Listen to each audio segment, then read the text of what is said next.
ఓ జనమేజయ, వారిలో వివిధ ముఖాల వారు ఉన్నారు.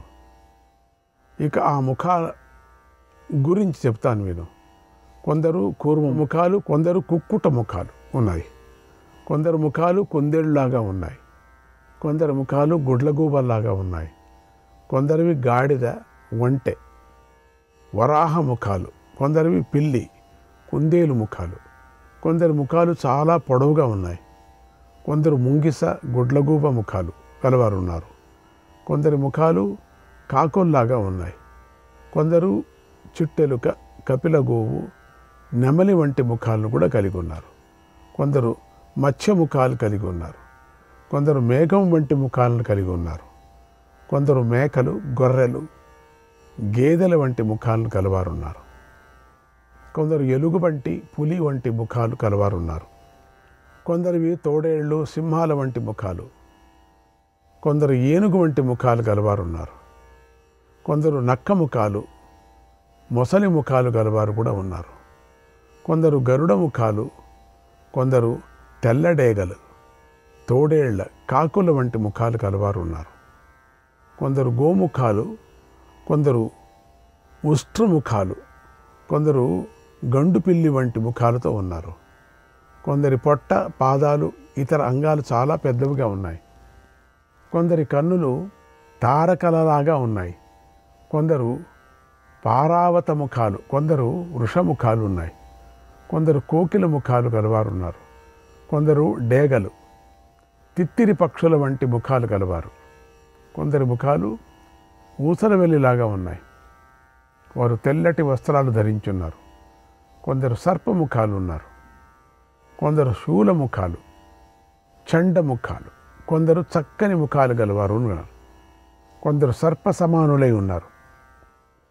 కొందరు నారచీలను ధరించి ఉన్నారు. కొందరి ముఖాలు ఎద్దు ముఖాల్లాగా ఉన్నాయి. కొందరి పొట్టలు పెద్ద పెద్దవిగా ఉన్నాయి. కొందరికి శరీరాంగాలు చిన్నవిగా ఉన్నాయి. కొందరి పొట్టలు సన్నవిగా కూడా ఉన్నాయి.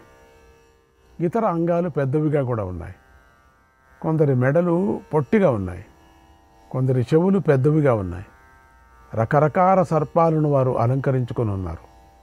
కొందరు ఏనుగు చర్మాలను ధరించున్నారు. కొందరు మృగ చర్మాలను ధరించున్నారు.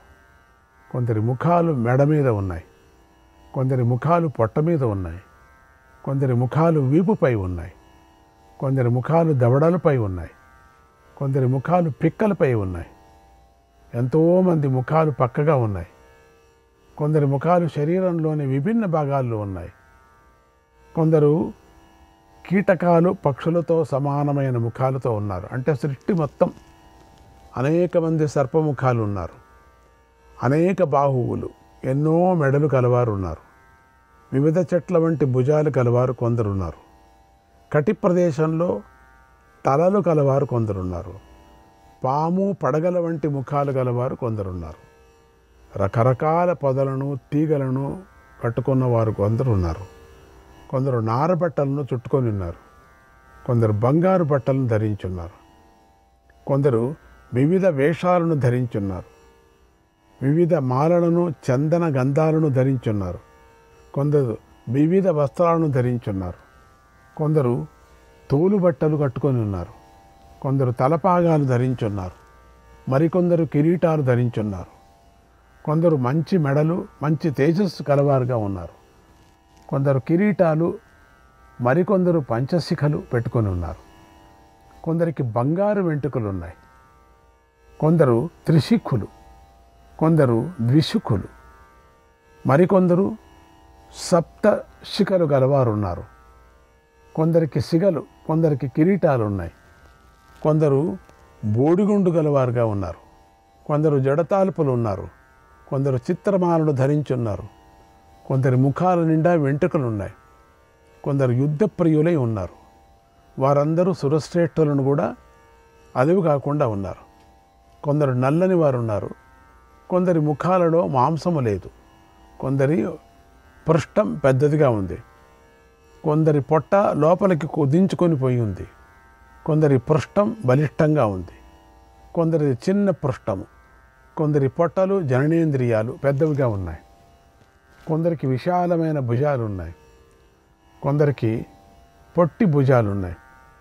కొందరికి శరీరాంగాలు చిన్నవిగా ఉన్నాయి, వారు పొట్టివారు. కొందరు గూనివారు. కొందరికి పిక్కలు చిన్నగా ఉన్నాయి. కొందరి చెవులు మెడలు ఏనుగు చెవులు మెడల్లాగా ఉన్నాయి. కొందరి ముక్కులు ఏనుగు ముక్కల్లాగా ఉన్నాయి. కొందరి ముక్కులు తాబేళ్లులాగా ఉన్నాయి. కొందరి ముక్కులు తోడేళ్లులాగా ఉన్నాయి. వారు దీర్ఘంగా గాలిని పీలుస్తున్నారు. కొందరి పిక్కలు పొడవుగా ఉన్నాయి. కొందరు అధోముఖులై భయంకరంగా కనిపిస్తున్నారు. కొందరి కోరలు పెద్దగా ఉన్నాయి. కొందరి కోరలు చిన్నవిగా ఉన్నాయి. కొందరికి 4 కోరలు ఉన్నాయి. కొందరు ఏనుగులాగా వేల కొద్దీ ఉన్నారు. వారు భయంకరులై ఉన్నారు. సరైన అమరిక గల శరీరాలతోనూ కాంతితోనూ చక్కని అలంకారాలతోనూ కూడా కొంతమంది ఉన్నారు. పింగళ వర్ణంతో కన్నులు, శంకువులు వంటి చెవులు, ఎర్రటి ముక్కులతోనూ వారు శోభిస్తున్నారు. విశాలమైన కోరలు గలవారు, పెద్ద కోరలు గలవారు ఉన్నారు. లావు పెదవులు గలవారు, నల్లని వెంట్రుకలు గలవారు అందరూ అక్కడ చేరుకున్నారు. కొందరి పాదాలు, పెదవులు, కోరలు, చేతులు, మెడలు రకరకాలుగా ఉన్నాయి. కొందరు వివిధ చర్మాలను వస్త్రాలుగా ధరించున్నారు. కొందరు అనేక భాషలు మాట్లాడగలవారు ఉన్నారు. దేశ భాషలతో నేర్పరులు, వ్యవహారాలు చేయటంలో నైపుణ్యం గలవారు అక్కడ ఉన్నారు. అలా ఆ మహా పారిషదులు ఆనందంతో గంతులు వేస్తున్నారు. వారు పొడవైన మెడలు, పొడవైన గోళ్ళు, పొడవైన కాళ్ళు, తలలు, భుజాలు కలిగి ఉన్నారు. కొందరి కళ్ళు పింగళ వర్ణంతో ఉన్నాయి. కొందరి మెడలు నల్లగా ఉన్నాయి. కొందరి చెవులు పెద్దవిగా ఉన్నాయి. కొందరు తోడేళ్లు రంగుతోనూ, కొందరు కాటుక రంగుతోనూ ఉన్నారు. కొందరు తెల్లని కన్నులు గలవారుగా ఉన్నారు. కొందరి కళ్ళు పింగళ వర్ణంతో ఉన్నాయి. కొందరి మెడలు ఎర్రగా ఉన్నాయి. ఇలా చాలామంది విచిత్ర వర్ణంతో ఉన్నారు. కొందరు వింజామరల వంటి రంగు కలిగి ఉన్నారు. కొందరు తెల్లగా ఉన్నారు. కొందరు శరీరాలపై తెల్లని ఎర్రని ముడతలు కనిపిస్తున్నాయి. కొందరు విభిన్న వర్ణాలతో ఉన్నారు. మరికొందరు సమవర్ణాలతో ఉన్నారు, సమంగా ఉండేది. ఇంకా కొందరు నెమిలి కాంతితో ప్రకాశిస్తున్నారు. ఇక ఆయుధాలు ధరించిన ఇతర సేవకుల గురించి చెబుతున్నాను విను. కొందరు చేతిలో పాశాలను పట్టుకొని ఉన్నారు. కొందరు నోరు తెరుచుకొని ఉన్నారు. కొందరు గాడిద ముఖం గలవారు ఉన్నారు. కొందరికి కళ్ళు వెనుకవైపు ఉన్నాయి. కొందరి మెడలు నల్లగా ఉన్నాయి. కొందరి బాహువులు గడియల్లాగా ఉన్నాయి. కొందరు చేతులు శతఘ్నులు పట్టుకున్నారు. కొందరు చేతుల్లో చక్రాలు, మరికొందరు రోకళ్లను పట్టుకొని ఉన్నారు. కొందరి చేతుల్లో కత్తులు, ముద్గరాలు, కర్రలు ఉన్నాయి. కొందరు గదలు, పుషుండులు, తోమరాలు పట్టుకున్నారు. అలా వారు భీకర ఆయుధాలతో కనిపిస్తున్నారు. మహావేగం, మహాబలం గల ఆ సేనలకు ఆ కుమారుడి అభిషేకాన్ని చూసి ఎంతో ఆనందించారు. అంటే అభిషేకానికి ఎంతమంది వచ్చారు? ఆ సమయంలో మహాబలవంతులైనటువంటి వారందరూ మూవలు కట్టిన వస్త్రాలను ధరించున్నారు. ఆ వస్త్రాలను ఒంటి మీద కప్పుకొని చక్కగా నాట్యం చేశారు. వీరే కాక ఇంకా ఎంతోమంది సేవకులు కుమారుని సేవించాలని నిలబడ్డారు. దేవతల ఆదేశంతో దేవలోకంలోనూ, అంతరిక్షంలోనూ, భూలోకంలోనూ ఉన్నట ప్రసిద్ధులైన రాజులు స్కందుడికి వెంటనే అనుచరులయ్యారు. అలాంటి వేల లక్షలు కోట్ల మంది సేవకులు దేవసేనాధిపతిగా అభిషేకించబడిన స్కందుడికి చుట్టూ నిలబడ్డారు. అన్నాడు వైశంపాయన మహర్షి. శ్రీకృష్ణాయ పరమాత్మనే నమః. 46వ అధ్యాయం. వైశంపాయన మహర్షి స్కంద చరిత్రని ఇలా చెప్తున్నాడు. ఓ మహారాజా, కుమారుడికి అనుచరుడైన మాతృగణాల పేర్లను ఇప్పుడు చెబుతాను విను. శాక్తేయ గ్రంథాల్లోనూ పురాణాల్లోనూ ఈ మాతృగణాల నామాలు అంతర్గర్భితంగా దర్శనమిస్తూ ఉంటాయి. అలాంటి ఈ పవిత్ర నామాలు వ్యాస భగవానుడు మన మీద దయతో మనకు ఇక్కడ వినిపిస్తున్నాడు. ఇవి మనం ఎక్కడ వినని నామాలు ఇవి. కనుక ఈ నామాలను వినటం పలకటం వల్ల మహాపుణ్యం లభిస్తుంది. వారంతా శత్రువులను వధిస్తారు. ఆ మాతల పేర్లను విను. కళ్యాణకారిణులు అయినటువంటి వారు 3 లోకాలలోనూ ప్రసిద్ధి చెందున్నారు. ప్రభావతి, విశాలాక్షి, పాలిత, గోస్తని, శ్రీమతి, బహుళ, బహుపుత్రిక, అప్సుజాత, గోపాలి, బృహదంబాలిక, జయావతి, నందిని అనేవారు కార్తికేయుడు వింటున్నారు. నందిని, ఏకచూడ, మహాచూడ, చక్రనేమి, ఉత్తేజని, జయచ్ఛేన, కమలాక్షి, శోభన, శత్రుంజయ, క్రోధన, శలభి, ఖరి, మాధవి, శుభవక్తర, తీర్థనేమి, గీతప్రియ అనేవారు కుమారుడికి వద్ద ఉన్నారు. కళ్యాణి, రుద్రరోమ, అమితాశన, మేఘాస్వన, భోగవతి, సుభృహు, కనకావతి, అలాతాక్షి అనేవారు కూడా ఉన్నారు. అంటే దేవతల్లాగా వీర్యవతి, విద్యుజ్జిహ్వ, పద్మావతి, సునక్షత్ర, కందర, బాహుయోజన, సంతానిక, కమల, మహాబల, సుధామ, బహుధామ, సుప్రభ అనేవారు కుమారుడు వింటున్నారు. యశస్విని, నృత్యప్రియ, శతోలుఖాల, మేఘల, శతగంఠ, శతానంద, భగనంద, భావిని, వపుష్పతి, చంద్రసీత, భద్రకాళి, వృక్షాంబిక అనేవారు కార్తికేయుడు వింటున్నారు.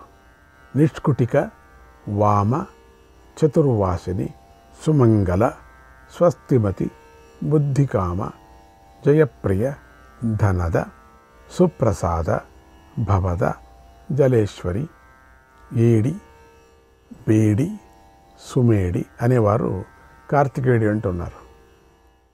వేతల జనని, కండూతి, కాలిక, దేవమిత్ర, వసుస్త్రి, కోటరి, చిత్రసేన, కుండారిక, కాకులిక, కుంభిక, శతోధరి, ఉత్క్రథిని, జలేల అనేవారు కార్తికేయుడు అంటున్నారు. మహావేగ, కంకణ, మనోజవ, కంటకిని, ప్రఘస, పూతన, కేశయంత్రి, త్రుటి, వామ, క్రోశన, తటిప్రభ, మందోదరి, ముండి, కోటర అనేవారు కూడా కార్తికేయుడు అంటున్నారు. మేఘవాహిని, సుభగ, లంబిని, లంబ, తామ్రచూడ, వికాసిని, ఊర్ధ్వవేణిధర, పింగాక్షి, లోకమేఘల, పృతువస్త్ర, మధులిక అనేవారు కార్తికేయుడు అంటున్నారు. మధుకుంభ, పక్షాలిక, మత్కులిక, జరాయువు, జర్జరానన, ఖ్యాత, దహదహ, ధామాధమ, ఖండఖండ, పూషణ, మణికుట్టిక, అమోఘ అనేవారు కార్తికేయుడు అంటున్నారు.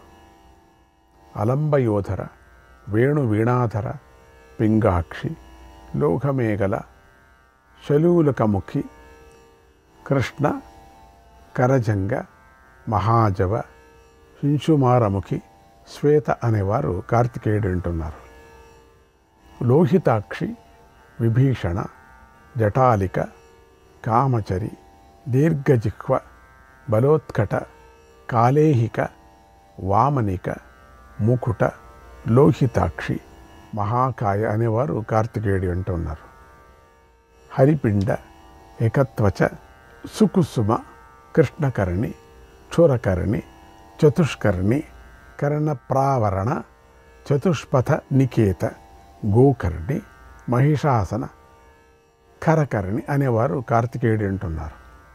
మహాకర్ణి, బేరిస్వన, మహాస్వన, శంఖశ్రవ, కుంభశ్రవ, భగద, మహాబల, గణ, సుగుణ, అభీరి, కామద చతుష్పథరత భూతి తీర్థ అనేవారు కార్తికేయుడు అంటున్నారు. అన్యగోచరి పశుద విత్తత సుఖద మహాయశ పయోద గోద మహీషద సువిశాల ప్రతిష్ట సుప్రతిష్ట రోచమాన సురోచన నౌకర్ణి అనేవారు కార్తికేయుడు అంటున్నారు.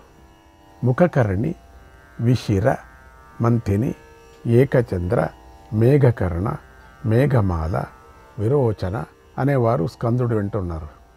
వీరే కాకుండా ఇంకా నానా రూపాలు ధరించిన వేల కొద్ది మాతలు కార్తికేయుడు అంటున్నారు. వారు పొడవైన గోళ్ళు దంతాలు ముఖాలు కలవారు బలశాలీనులు యువతులు అందమైన వారు చక్కగా అలంకరించుకొని ఉన్నారు. ప్రభావం కలవారు స్వేచ్ఛగా రూపాన్ని ధరిస్తూ ఉంటారు. కొందరికి మాంసం లేని శరీరాలు ఉన్నాయి. కొందరు తెల్లగా ఉన్నారు. మరికొందరు బంగారు రంగు గలవారుగా ఉన్నారు. కొందరు నీలమేఘంతో సమానమైన రంగులు గలవారు, కొందరు అరుణవర్ణం కలిగి ఉన్నారు, కొందరు చక్కని భోగం కలవారు భాగ్యం కలవారు. కొందరు జుట్టు పొడవుగా ఉంది, కొందరు జుట్టు పైకి ముడివేసుకొని ఉన్నారు, కొందరు తెల్లని వస్త్రాలు ధరించున్నారు. కొందరి కళ్ళు గోరోచనం రంగులో ఉన్నాయి. కొందరి పొట్టలు కొందరి చెవులు పొడవుగా ఉన్నాయి.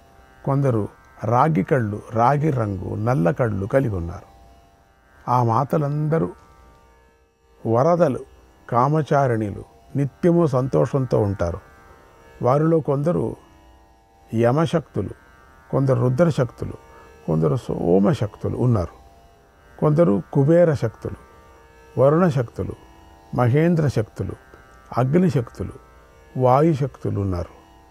కొందరు కుమార శక్తులు, బ్రహ్మశక్తులు, విష్ణుశక్తులు, సూర్యశక్తులు, వరాహశక్తులు ఉన్నారు. మహాబల సంపన్నులై ఉన్నారు. రూపంలో అప్సరసల్లాగా ఉన్నారు. మనస్సును ఆనందింపజేస్తూ హరించగలవారై ఉన్నారు. మాట్లాడడంలో కోకిలిల వంటి గొంతు కలిగి ఉన్నారు. సంపదలలో కుబేరుడితో సమానులై ఉన్నారు. యుద్ధంలో ఇంద్రుడు వంటి పరాక్రమం కలిగి ఉన్నారు. కాంతిలో అగ్నిలాగా వెలిగిపోతున్నారు. వారు నిత్యము శత్రువులకు భయం కలిగించే శక్తి కలవారు. కామరూపధారిణులు వేగంలో గాలితో సమానంగా ఉన్నారు. ఊహకందని శక్తి బలం పరాక్రమం కలిగి ఉన్నారు. చెట్ల మీద అరుగుల మీద కూడళ్లలో నివసిస్తూ ఉంటారు. గుహాలలోనూ శ్మశానంలోనూ కొండలలోనూ శలయేళ్లలోనూ నివసిస్తూ ఉంటారు. వివిధ ఆభరణాలు అనేక మాలను వస్త్రాలను ధరించున్నారు. వారు నానా విధాలైన విచిత్ర వేషధారణులు, నానా భాషలు మాట్లాడేవారు ఉన్నారు. వీరే కాకుండా ఇంకా ఎన్నో శత్రుభీకరమైన గణాలు ఉన్నారు. వీరందరూ ఇంద్రుడు అనుమతితో కార్తికేయుడు వింటున్నారు. ఇంద్రుడు రాక్షస వినాశనం కోసం కార్తికేయుడికి శక్తి ఆయుధాన్ని ఇచ్చాడు. అది మహాగంటలతోనూ మహాధ్వనితోనూ తెల్లని కాంతితో ప్రకాశిస్తుంది. పశుపతి సూర్యుడిలాగా ప్రకాశిస్తున్న పతాకాన్ని పెద్ద సైన్యాన్ని కార్తికేయుడికి ఇచ్చాడు. ఆ భీకర సైన్యానికి ధనంజయ అని పేరు. అది వివిధ ఆయుధాల తపస్సు బలపరాక్రమాలతో కూడింది. రుద్రుడి బలం వంటి బలం కలిగి ఉంది. 30 రుద్రగణాలతో ఏర్పడి శత్రువులకు గెలవరానిదిగా ఉంది. ఆ సేన ఎప్పుడు యుద్ధంలో వెనుకడుగు వేయదు. తర్వాత శ్రీ మహావిష్ణువు శక్తిని వృద్ధి చేసే వైజయంతిమాలను కుమారుడికిచ్చాడు. ఉమాదేవి సూర్యకాంతి గల 2 నిర్మల వస్త్రాలను ఇచ్చింది. గంగాదేవి ఉత్తమమైన కమండలాన్ని ఇచ్చింది. దాని నుండి నిత్యం అమృతం వెలువడుతూ ఉంటుంది. బృహస్పతి కుమారుడికి ఒక దండాన్ని ఇచ్చాడు. శ్రీకృష్ణాయ పరమాత్మనే నమః.